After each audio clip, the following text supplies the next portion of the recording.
तो पुण्यात्माओं, जब परमात्मा द्वापर युग में आए थे, उस समय एक सुपच सुदर्शन नाम के एक वाल्मीकि थे, और परमात्मा को एक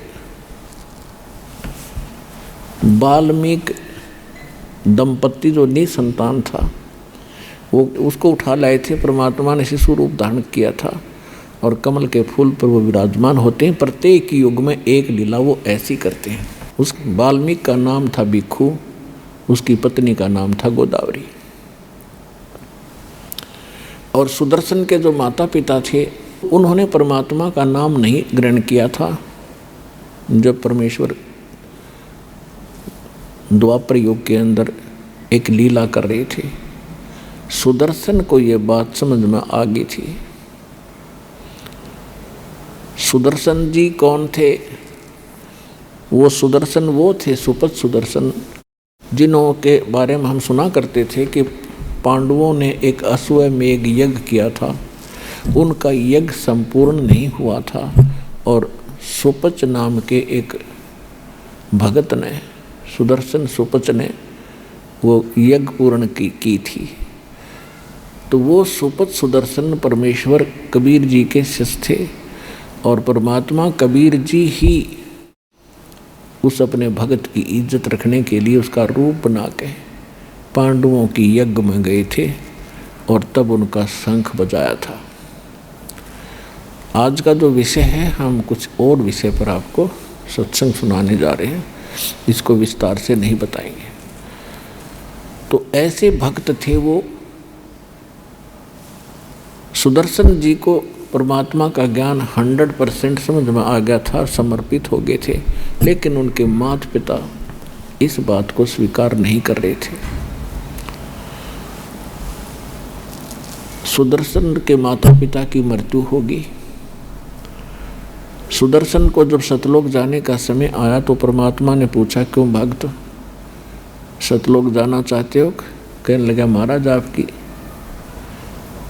बिल्कुल तैयार हैं, आपने ज्ञान ही ऐसा दे दिया, यहाँ कुछ रखा ही नहीं है। तो परमात्मा ने कहा कि एक देख ले भाई, किसी में तेरी आस्था तो नहीं है। तो उस समय सुदर्शन भक्त ने कहा, परमात्मा मेरी कोई आस्था नहीं है, आपने ज्ञान ऐसा दे दिया कि तो एक दिन छोड़ना पड़ेगा, चाहे लाख वर्ष जीवन रह ले तो भी एक दिन मृत्यु होगी। इस संसार में रखा क्या है? लेकिन मेरे मन में एक बात रह कर कुचेट रही है, मेरे को परेशान कर रही है कि मेरे माता पिता बहुत ही नेक आत्मा थे, और दुर्भाग्य उनका रहा कि वो भगवान को पहचान नहीं सके।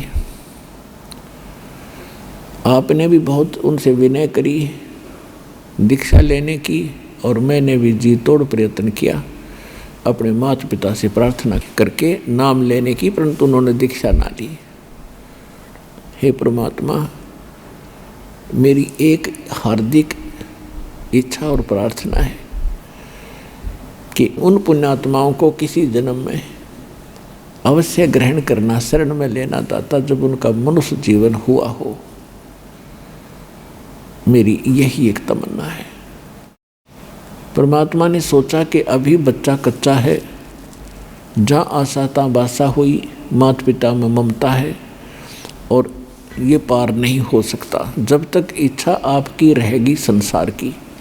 ठीक है, भक्ति जो कर रहे हो ये आपका बैंक बैलेंस बन रहा है, इसमें कोई शक नहीं। बहुत पूंजी इकट्ठी हो रही है भक्ति धन की, लेकिन पार नहीं हुए तो फिर यही रह जाएंगे। तो इस कमाई का करेंगे क्या? फिर कभी स्वर्ग में जाएंगे, राजा बन जाएंगे, कोरे कर्म बिगाड़ेंगे अपना कर्म फोड़ के, और फिर पृथ्वी पर ऐसे ही निर्धन बनकर घूम रहे होंगे। तो परमात्मा ने सोचा कि ये जीव इतना पुण्यात्मा है, फिर भी इतना ज्ञान समझाने के बाद भी आज माँ बाप के चक्कर में यो फिर फंस गया। तो परमात्मा ने कहा, बेटा तू निश्चिंत होकर जा यहाँ से, मैं प्रतिज्ञा करता हूँ तेरे माता पिता को मैं अवश्य पार करूँगा, जन्म चाहे उसके कितने लग जाइयो, मैं उनको पार करूँगा भाई। तब सुदर्शन को विश्वास हुआ कि जो परमात्मा ने बोल दिया वो फाइनल है। तब वो सतलोक जाने के योग्य हुआ। और ये स्थिति तो उस व्यक्ति की है जिसके संग में भगवान रोज रहा करते थे। तो पुण्यात्माओं, उनको विश्वास इतना नहीं हो पा रहा था कि सचमुच गॉड है, परमात्मा है। तो दास का उद्देश्य ये है कि आपके हृदय में सबसे पहले ये जचा दूँ कि कबीर इज गॉड। जब कबीर साहब परमात्मा हैं तो फिर बात ही खत्म है। उनके सारे ज्ञान सही, उनका विधान सही, उनकी जो साधना बताई वो भी श्रेष्ठ होगी, और जो उन्होंने स्थान बताया वो भी सच्चा पावेगा, सत्य मिलेगा। तो सुदर्शन जी के जो माता पिता थे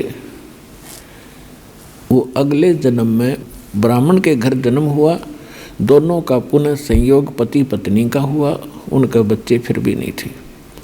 इससे पहले भी उनके 1-2 जन्म हो चुके थे, लेकिन हम शॉर्ट में बताएंगे आपको, संक्षिप्त में, जो हमने आवश्यक है।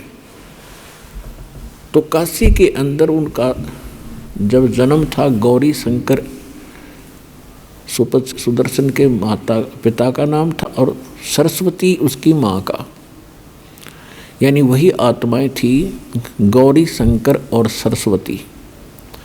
ब्राह्मण थे, बहुत ही नेक आत्मा थे, भगवान शिव के पुजारी थे, और भगवान शिव की जो शिव पुराण की कथा करा करते थे, और निस्वार्थ भाव से कथा करते थे, किसी को मिसगाइड नहीं करते थे।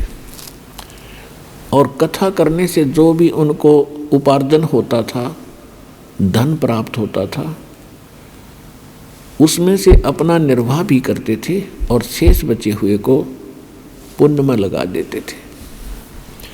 संग्रह संचन नहीं करते थे, जिस कारण से वहाँ की जनता, आसपास की जो श्रोता होते थे, उनके अंदर उनकी आस्था घनी होगी। वो बहुत ही महिमा के पात्र बने। प्रत्येक श्रद्धालु के मुख पर ये वचन था कि बहुत ही नेक ब्राह्मण हैं। इन अन्य ठगों की तरह ये ठगते नहीं हैं। अन्य ब्राह्मण जो कहते थे तुम्हारे पितर रुष्ट हो गए, 500 कपड़े दो, ऐसे श्राद्ध कराओ, 11 रुपये दो, ऐसा कर देंगे, तुम्हारा ऐसा कर देंगे, कहते ये ऐसा नहीं करती। जिस कारण से अन्य जो ब्राह्मण गुरु थे, जो रोजी रोटी के लिए ही अपना उद्देश्य लेकर के कथा आदि किया करते थे, वो गौरी शंकर से ईर्ष्या करने लग गए।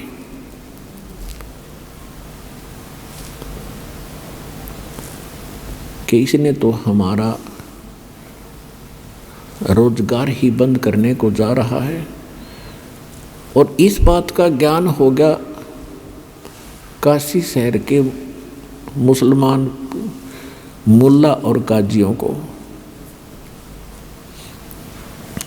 तो उन्होंने दाव लगाया कि जो अन्य ब्राह्मण गुरु हैं वो तो इसके साथ नहीं, और जनता विशेषकर धर्म गुरुओं के साथ ही होती थी, और जैसा भी वो हमें मिसगाइड कर देते थे, हम मरने मारने को तैयार हो जाते थे।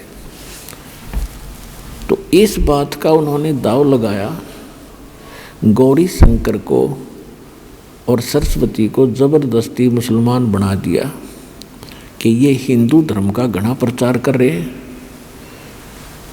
इसलिए इस पर बैन लगा दें। ऐसा ही हुआ। जो ही उन्होंने मुसलमान पीरों ने, मुल्ला और काजियों ने गौरी शंकर और सरस्वती घर पे जाकर अपना जूठा जल छिड़क दिया, उनके मुंह में डाल दिया बाई फोर्स। और बहुत से ब्राह्मण बाहर देख रहे थे। उन्होंने उनका विरोध ना करके सब जगह शोर मचा दिया कि गौरी शंकर मुसलमान बन गया, इसको जाति से बाहर कर दो, इसका भाईचारा बंद, कोई इनसे बात नहीं करेगा, ये मुसलमान हो गया। और गंगा घाट पे स्नान करना बंद। ऐसा हो जाने से गौरी शंकर सरस्वती के सामने एक बहुत बड़ी समस्या आ गई, रोजी रोटी की। तो उन्होंने क्या किया कि सस्ते से सस्ता कौन सा काम है जो बगैर किसी पैसे से स्टार्ट हो सकता है। उन्होंने जुलाहे का काम शुरू कर दिया। जुलाई के काम में 4-5 एक डंडे से गाड़ने होते हैं और उन्होंने वो जुलाई का काम शुरू कर दिया। वो मुसलमान बना दिए गए, लेकिन अंदर से वो भगवान शिव की पूजा फिर भी कर रहे थे। भले ही वो 5 वर्ष नमाज भी करते थे, लेकिन भगवान शिव को वो भूल नहीं पाए थे। अंदर से उनको अंदर एक विशेष कसक थी। अब उनके संतान नहीं थी और संतान ना होने के कारण वो बहुत दुखी रहते थे। भगवान शिव से याचना भी करते रहते थे, लेकिन कुछ नहीं बन पा रहा था। अब उनका गंगा के अंदर स्नान करना बंद कर दिया, तो उन्होंने एक इसका अल्टरनेट खोजा। काशी शहर से बाहर गंगा का जल वर्षा के दिनों में, जब गंगा बहुत ऊपर से भरकर चलती है, किनारों को छूती हुई, तो लहरों के द्वारा उछलकर कुछ जल गौ घाटों के ऊपर से और बाहर मैदान के अंदर एक गड्ढे में इकट्ठा हो जाता था और बहुत बड़े सरोवर का रूप धारण कर लेता था।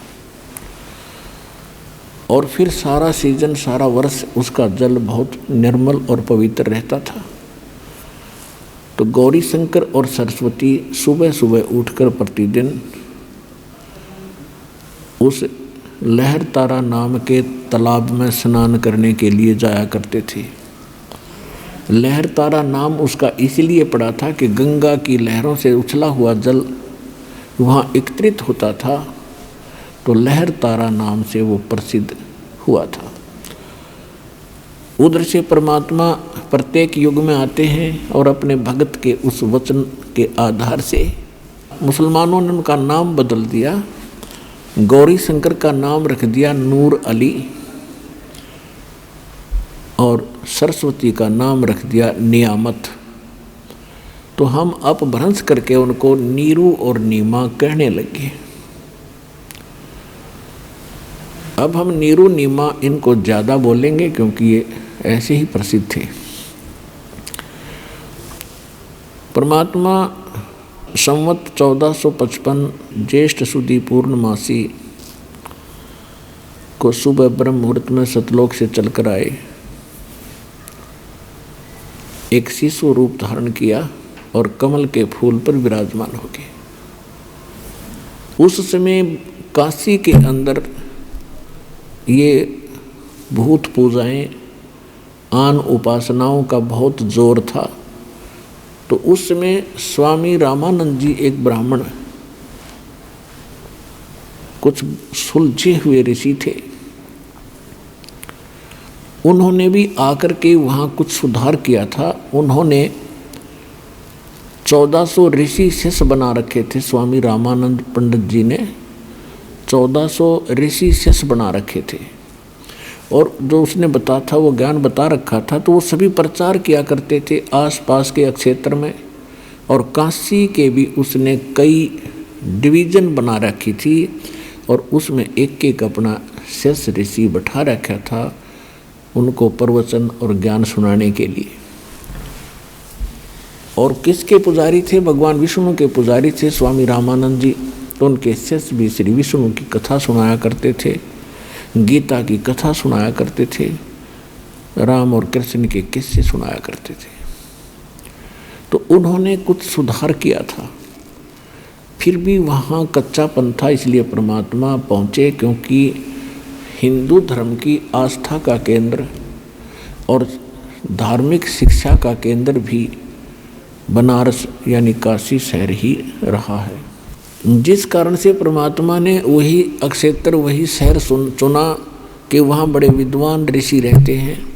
यदि उन्होंने मेरे ज्ञान को स्वीकार कर लिया तो मेरा काम आसान हो जाएगा। इसलिए परमात्मा सतलोक से चलकर आए और बनारस शहर के अंदर लहर तारा तालाब के अंदर विकसित कमल के फूल पर आकर विराजमान हो गए, एक शिशु रूप धारण करके। उधर से स्वामी रामानंद जी का एक शिष्य अष्टानंद नाम के एक ऋषि, वो प्रतिदिन उस लहर तारा तालाब के ऊपर स्नान करने के लिए जाया करते थे और कुछ देर वहाँ बैठकर उस शांत प्रिय अक्षेत्र में अपने गुरुजी के द्वारा बताई गई साधना को किया करते थे। उस दिन भी वो स्नान करके अपनी साधना करने के लिए बैठे थे, आसन लगा के लहर तारा तालाब के किनारे पर घास पर।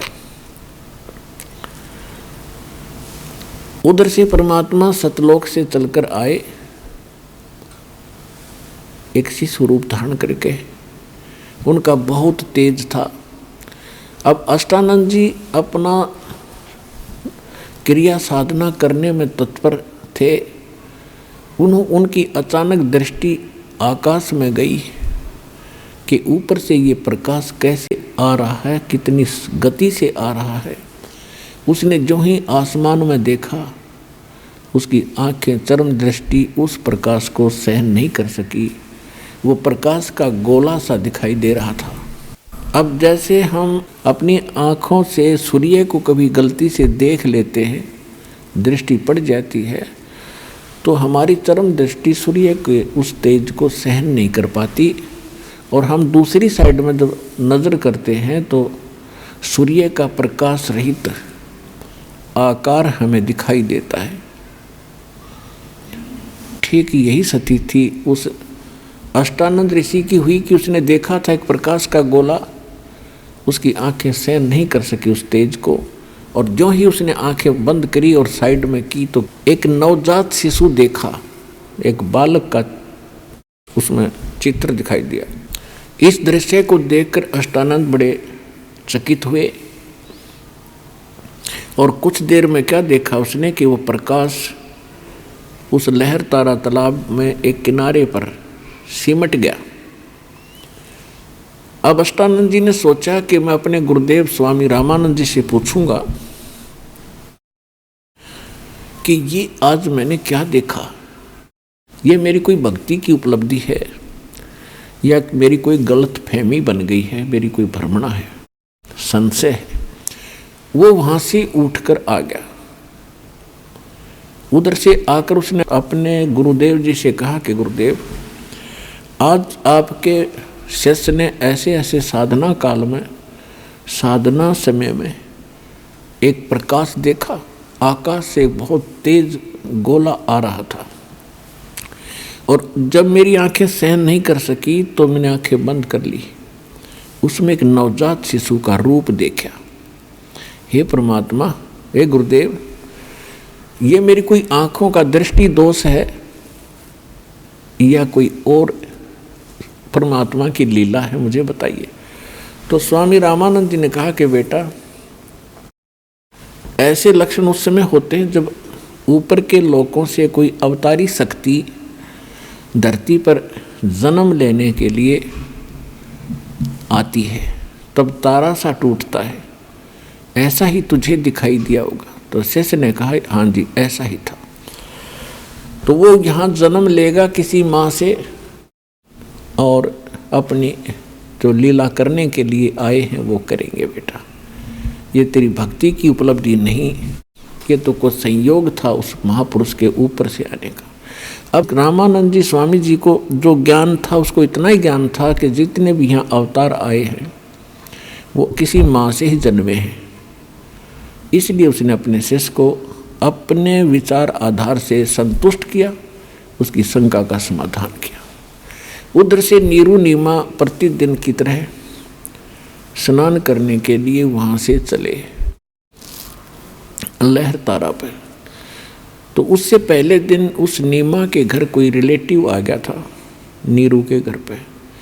उसके साथ उसकी धर्मपत्नी भी आई थी, बच्चे भी आए थे। तो उसने रात्रि के समय नीमा से बहुत कुछ बातें की और कहा कि आपको संतान नहीं दी अल्लाह ने, और आप अर्ज करो अल्लाह से, एक पुत्र तो होना ही चाहिए था, बगैर पुत्र की गति नहीं होती। ऐसी ऐसी उन्होंने बातें बताई। अपने आत्माओं, परमात्मा चाहते तो नीरू नीमा को संतान भी दे सकते थे, लेकिन पुण्यात्मा,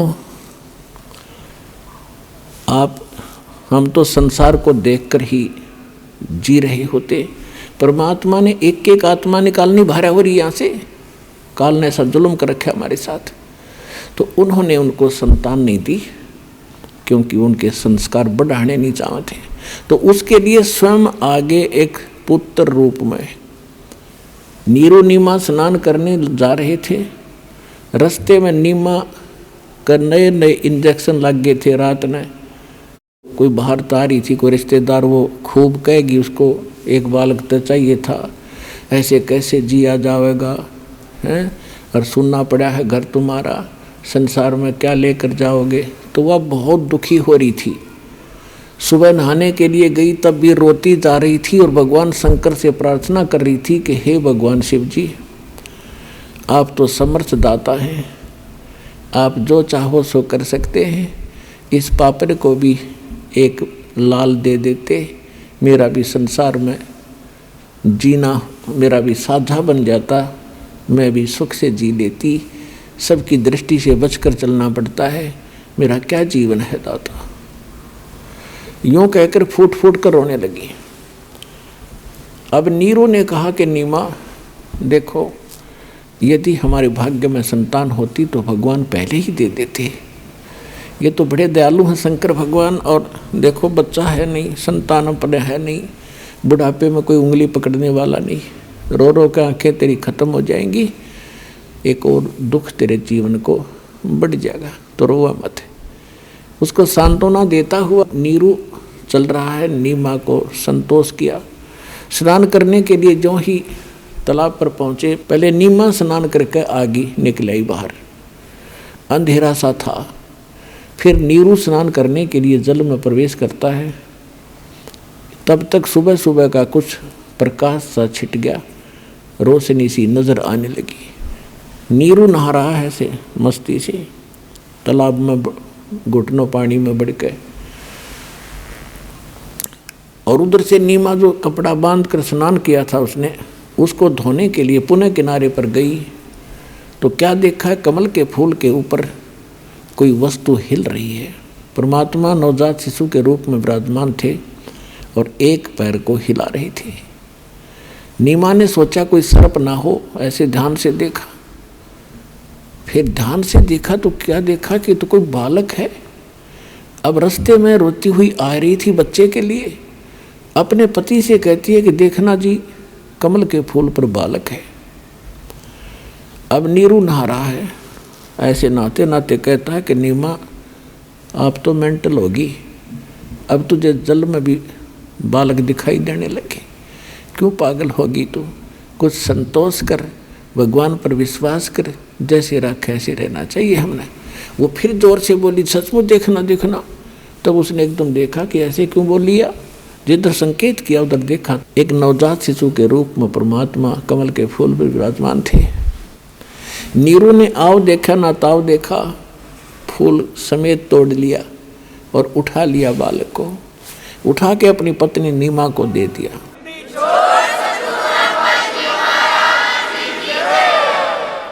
और नीमा उस बालक को लेकर किनारे पर आ गई। अपने आत्माओं, जिस भगवान के लिए ऋषि तड़प रहे थे और जिसके नाम लेने से आत्मा गदगद हो जाती है, रोम रोम खड़े हो जाते हैं, और उस परमेश्वर को, उस परम शक्ति को एक माई ने अपनी गोदी में लेकर पुत्रवत प्यार किया। कभी उसका मुंह चूमिया, कभी माथे का लाया, और सौ शुक्र मनाया अपने शंकर भगवान का। अपने आत्माओं देखो, आज तक हमारे ऐसी बुद्धि रही कि कर्ता भगवान कोई रहा, हम क्रेडिट किसको देते रहे। जो भी हमारे घरों में कोई सुख होता था, हम जिस भी इष्ट की साधना करते थे, उसी के निमित्त उसको कर देते थे कि इस पर भगवान विष्णु जी ने हमारे ये सुख दिया। अब पता चला इनके विधान से, इनकी शक्ति से, कि ये तो कुछ कर ही नहीं सकते, ये तो जैसा संस्कार है वैसा ही दे सकते। केवल एक परम शक्ति है, परम अक्षर ब्रह्म, वो कबीर भगवान, वही हमें जो देता है, और निमित्त वो किसी को भी बनाता है, तो वही कर रहा था। तो उस दिन खुद मालिक उसकी गोदी में है, और वो भी शुक्र मना रही है शंकर भगवान के कि उन्होंने मुझे ये पुत्र दे दिया। इसका कारण क्या था ये आपको बता दिया कि सुपथ सुदर्शन के ये माता पिता थे। उस प्रतिज्ञावश परमात्मा उसके घर आए थे और इसमें नंबर बने थे शंकर भगवान के। तो आज तक हमारा ये अंधेरा न्यों छा रहा था। अब इस तत्व ज्ञान से ये मोतियाबिंद का ऑपरेशन हो जाएगा अज्ञान का। अब साफ दिखेगा आपने कि हु इज गॉड, परमात्मा कौन है, उसका प्रमाण कहाँ है। अब नीरू स्नान करके बाहर आया तो उसने 100 विचार लगाए कि पहले हम मुसलमान बना दिए, हिंदू हमारे साथी नहीं, मुसलमानों से रिलेशनशिप गणी नहीं बनी, क्यों कोई बालक रिश्तेदार नहीं बना, बालक नहीं। तो उसने सोचा यदि हम इस बालक को लेकर घर जाएंगे तो नगर वाले ये पूछेंगे कहाँ से लाए, हम कहेंगे कमल के फूल पर मिला, तो किसी को विश्वास नहीं होगा कि बालक और कमल के फूल पर कैसे रुक गया। तो उसने अपनी मन से सोचा कि हमें गांव से भी निकाल लेंगे, शहर से भी बाहर करेंगे और लड़का भी छीन लेंगे, हमारी मार मार के हुलिया बिगाड़ेंगे और पूछेंगे कि बताओ इनके माता पिता कौन है। वो रो रही होगी जिसका तुम चुरा कर लाए हो। तो उसने अपनी पत्नी से कहा कि आप ऐसे करो, इसको रख दो यहीं पर, हमारे साथ ऐसा बनेगा, लोग बच्चा भी जाएगा, हमें देश निकाला भी मिलेगा। उसकी पत्नी ने कहा कि मैं इस बालक को नहीं छोड़ सकती, ना जाने इस बच्चे ने मेरे ऊपर क्या जादू कर दिया, मैं जी नहीं सकती इस बिना, मैं मर जाऊंगी, मैं देश निकाला भी ले लूंगी, इस बालक ने नहीं छोड़ सकती। अब नीरू ने पहली बार अपनी पत्नी की तरफ हाथ किया था कि तू कितनी जिद्दी बन गई, मेरी एक भी बात नहीं मानती है। मैं आज तक तेरी सारी बातों को मानता रहा क्योंकि तेरे संतान नहीं थी, तेरी किसी बात की अवहेलना मैंने करी नहीं कि कहीं तेरा दिल ना दुखे, लेकिन तू इतनी चढ़ गई सिर पे, एक भी नहीं मानती मेरी, रख दे इस बालक ने, नहीं तेरे ऐसा मारूंगा थप्पड़। ऐसा उसने किया ही था। तो परमात्मा बोले नवजात शिशु के रूप में कि नीरू मुझे घर ले चलो, तुम्हें कोई कुछ नहीं कहेगा। अब वो डर गया कि बालक बोल आकर इसमें कोई फरिश्ता है या कोई भूत प्रेत है, कोई जंद है। वो चुप करके आगे आगे चल पड़ा। अपने आत्माओं सारा शहर देखण आया, इतना सुंदर बालक, नूर न्यारा भगवान का, कितना ही उन्होंने हल्का नूर कर रखा था लेकिन न्यारा चेहरा दमदमा रहा था दाता का। सारा गांव नगर झुंड के झुंड स्त्री पुरुष गीत गाते हुए आ रहे हैं और उस बालक को देखने के लिए आ रहे हैं। किसी के मन में ये नहीं गया कि कमल के फूल पर मिला कैसे, और वो सच्ची बता रहे थे कि ऐसे हमें मिला। तो कोई भी इस बात पर ध्यान नहीं गया और सभी ये कह रहे थे ऐसा बालक तो कभी देखा ना सुना, ये तो कोई फरिश्ता है, कोई ब्रह्मा विष्णु महेश से कोई एक शक्ति आई है, ये आम बालक नहीं है। कुछ दिन के अंदर ये बात समाप्त हुई, चर्चा का विषय खत्म हुआ। अब 25 दिन के हो गए, परमात्मा ना अन्न खावें ना दूध पीवें और शरीर स्वस्थ ऐसा जैसे बालक किलो दूध रोज पीता हो और ऐसे फल फूल रहे हैं। अब वो माई जो है देख देख कर चिंतित होती है, अपने पति से भी कहती है कि हे भगवान अब क्या बनेगा मेरे साथ, बालक दिया भगवान, हे शंकर भगवान बच्चा भी दिया, अब वापस लोगे इसको, कुछ खा नहीं रहा, ये कभी भी मर सकता है। 25वां दिन आ गया, उस दिन तो उसने रुदन मचा दिया उस माई ने। नीमा बैठी बैठी रोए रोए सुबह की और शंकर भगवान को याद करे, हे भगवान अब ये बालक मरेगा, आपकी बेटी भी साथ मरेगी, इसके बिना मैं जी नहीं सकती। तो ऐसी कसक बनी। उधर से परमात्मा ने प्रेरणा की कि अब बुढ़िया मरेगी। शंकर भगवान को शिव मंडल से प्रेरित किया, उसके एकदम कसक हुई कि मुझे कौन याद कर रहा है। साधु रूप बना के शंकर भगवान वहाँ प्रकट हो गए। नीमा से पूछा कि आप क्यों रो रही हो माई? आंखों में आंसू थे, जुबान निकल नहीं रही थी, इतना हृदय भर गया था।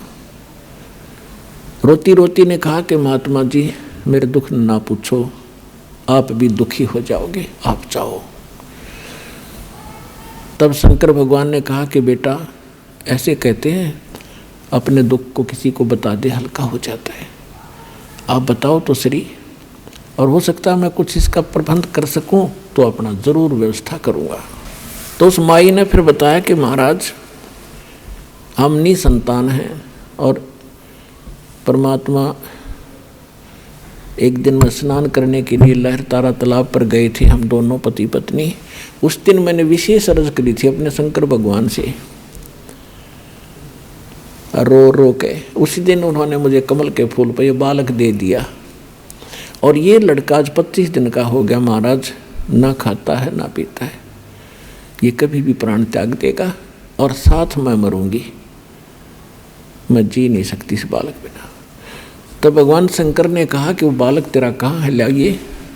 साधु रूप में खड़े थे, नीमा उठा के लाई, तो साधु संत है, कुछ जंतर मंतर कर भी दे, यूँ बच्चा कुछ खा ले पी ले। तो नीमा लाई उठा के परमात्मा को, बालक को, और उसने चाहा साधु के चरणों में रख दूं, चरणों में डालना चाहा परमात्मा को।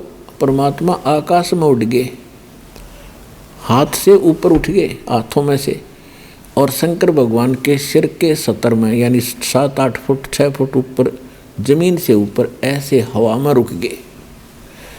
अब उस माई नीमा ने सोचा कि इस महात्मा में कितनी करामात है, मेरे बालक को हवा में उड़ा दिया, ये जरूर कोई इलाज करेगा इसका।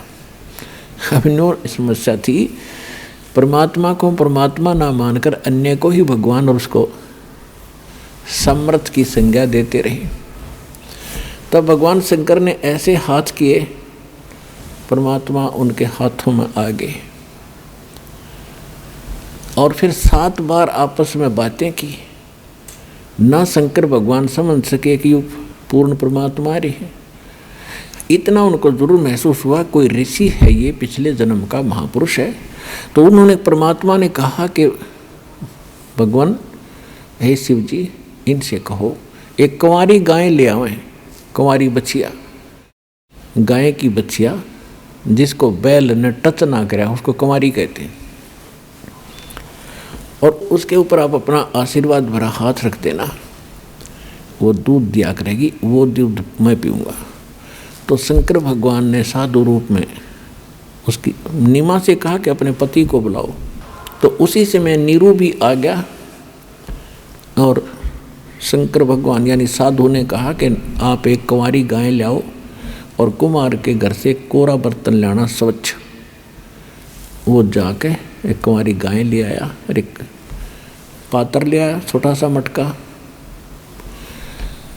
और उसको साफ करके शंकर भगवान ने कहा कि इसके नीचे लेकर बैठ जा नीरू, या दूध देवेगी। आसपास के और भी बहुत से भक्त आ गए, लोग इकट्ठे हो गए। तो शंकर भगवान ने ऐसे सिर कमर पे हाथ रख दिया, बछिया के लंबे लंबे सतन हो गए, और उस कुंवारी गाय ने दूध का पात्र भर दिया। उस दूध को परमात्मा ने पिया। प्रतिदिन वो गाय फिर दूध देने लगी, और भगवान उसको पिया करते थे। अपने आत्मा इसका प्रमाण दिखाते हैं आपको कि कबीर सागर के अंदर 600 वर्ष पहले ये लीला दर्ज है, भगवान के बारे में लिखी हुई है।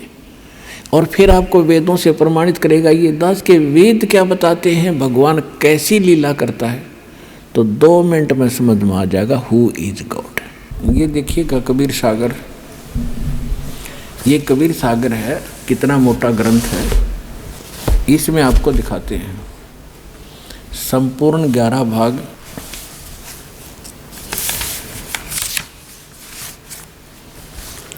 कबीर सागर प्रथम खंड कबीरपंथी भारत पथिक स्वामी युगलानंद बिहारी द्वारा प्रस्कृत, मुद्रक एवं प्रकाशक हैं खेमराज श्री कृष्ण दास, अध्यक्ष वेंकटेश्वर परेश, खेमराज श्री कृष्ण दास मार्ग, मुंबई से। और यहाँ इनका ये दूसरा एड्रेस है। यहाँ पर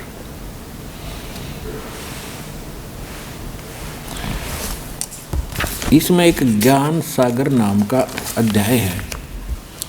इसके 74 पृष्ठ पे, 74 पृष्ठ पे ज्ञान सागर, इसमें लिखा है कि सुन जुल्हा मन भया आनंदा, जिमी चकोर पायो निसी चंदा।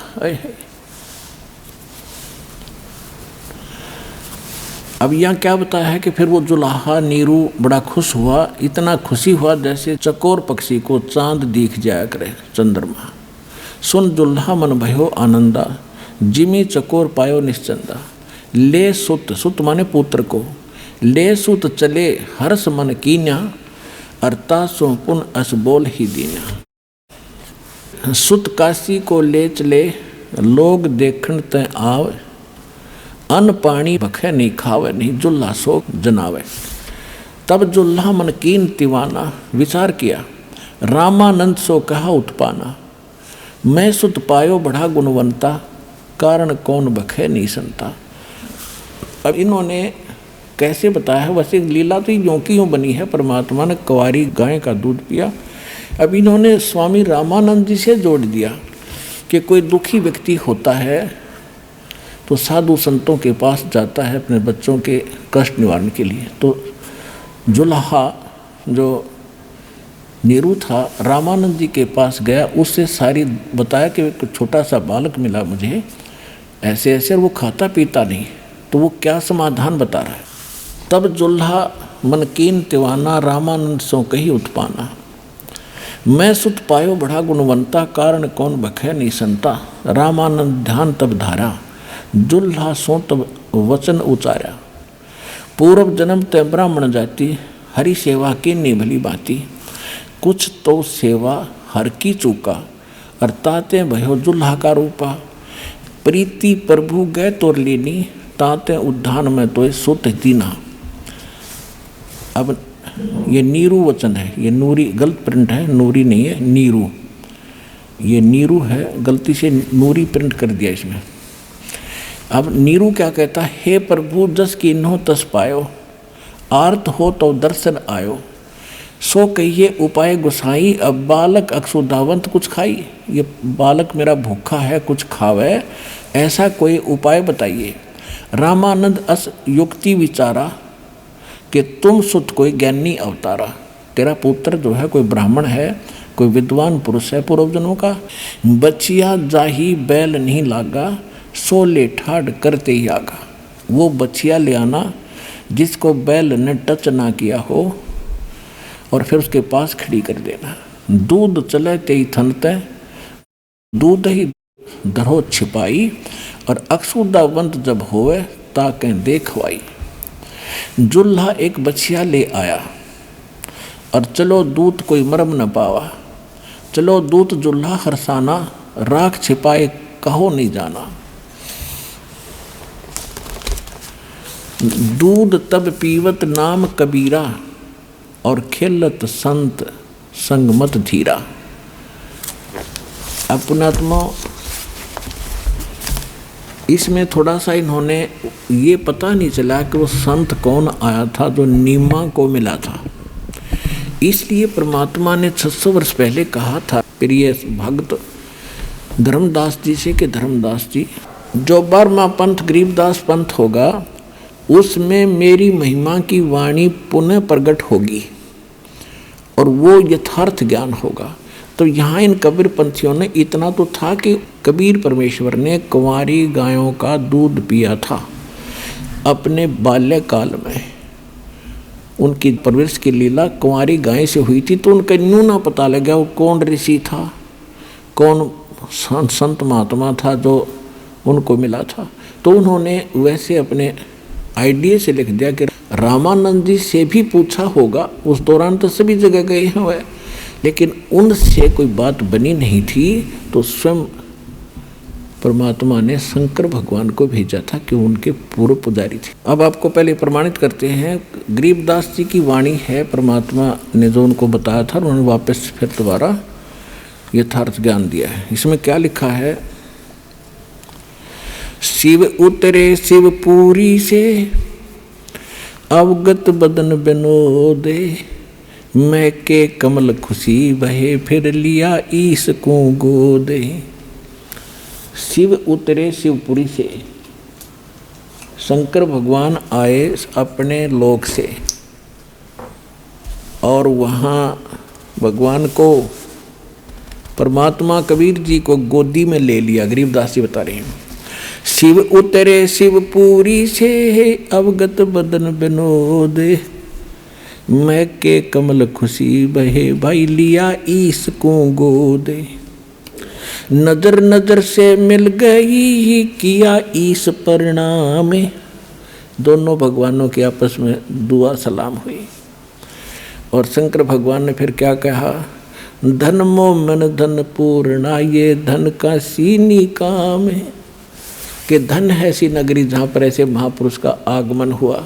संत रूप में शंकर भगवान बता रहे, 7 बार चर्चा करी और बोले बालक बहने, शिव को कर मस्तक धरा ल्या वो मोमन एक धेनु, अनब्यावर को दूहत है दूध दिया तत्काले, कंवारी को अपने आप दूध दिया तत्काल, अनब्यावर को दूहत है दूध दिया तत्काले, पीवे बालक ब्रह्म गति ही तासिव भय दयाल। अब यहाँ से हम इतना ही लेंगे। ये सिद्ध हो गया कि कबीर परमात्मा ने जब वो बालक रूप में प्रगटे थे, शिशु रूप में कंवारी गायों का दूध पिया था।